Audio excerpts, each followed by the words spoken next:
रात को शौहर से झगड़ा हुआ और शौहर ने गुस्से में तलाक दे दिया। सुबह माफी मांगी लेकिन मौलवी साहब के पास ले गए। मौलवी साहब ने कहा, हलाला करवाना जरूरी है। घर में छोटा देवर था, उससे मेरा निकाह करवा दिया गया। मैं कमरे में बैठी देवर का इंतजार कर रही थी, लेकिन जैसे ही देवर कमरे में आया, उसने आते ही मेरे साथ। मेरा नाम शबनम है और मैं बहुत ज्यादा खूबसूरत थी। जब मेरे माँ बाप ने मेरे लिए रिश्ता तलाश करना शुरू किया तो उन्होंने यह बिल्कुल नहीं देखा कि मेरे लिए कोई खूबसूरत लड़का तलाश करें, बल्कि उन्होंने देखा कि अमीर लोग और मेरे लिए एक अल्लाह दीन नाम के लड़के को पसंद कर लिया। वैसे तो उसे लड़का कहना तो नहीं चाहिए, क्योंकि उसकी उम्र 34 साल थी और मेरी उम्र 21 साल, पर उनका घर काफी बड़ा था और उनके घर में माँ और सिर्फ एक छोटा भाई था जिसकी उम्र मुझसे भी छोटी थी। ये लोग बहुत ही शरीफ और अच्छे थे। जब मेरे अब्बू ने उनके बारे में पता करवाया तो उन सब ने यही कहा कि बहुत अच्छे लोग हैं। लेकिन शादी वाले दिन ही मेरे शौहर ने मुझे बुरा भला कहना शुरू कर दिया कि मेरे घर वालों का ख्याल रखना और मेरा छोटा भाई मेरे लिए औलाद जैसा है। मैंने उसे बाप की तरह पाला है, क्योंकि जब वह 2 साल का था तो मेरे वालिद साहब इस दुनिया से चले गए थे। मेरे देवर की उम्र 16 साल थी और वह बहुत मासूम था। उसकी उम्र 16 साल जरूर थी, लेकिन अक्ल 10 साल की बच्चे जैसी थी। वह कहता, भाभी आप बहुत जाड़ा प्यारी हो।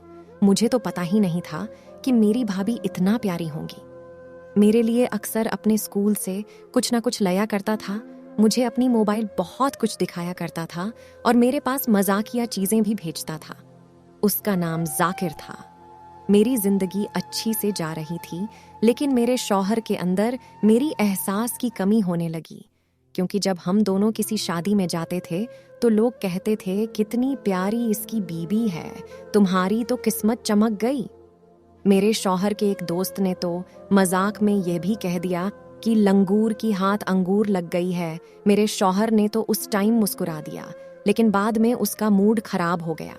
इसके बाद मुझे मेरे शौहर ने कहना शुरू कर दिया कि तुम ज्यादा सजा धजा मत करो। एक दफा बिना मेकअप के गई, तब भी लोग मेरी बहुत तारीफ की। इस रात मेरे शौहर ने मुझसे झगड़ने लगा। एक दिन मैं सुबह उठी तो मेरी सास ने कहा, बेटा बाहर दूध वाला आया है, दूध ले लो। जब मैं बाहर दूध ले रही थी तो मेरा शौहर अचानक से वहां आया और मुझे वहां से घिसट कर अंदर ले गया। दूध भी मेरे हाथ से नीचे गिर गया। मेरी सास ने ये मंजर देखी तो बोली, क्या हो गया है?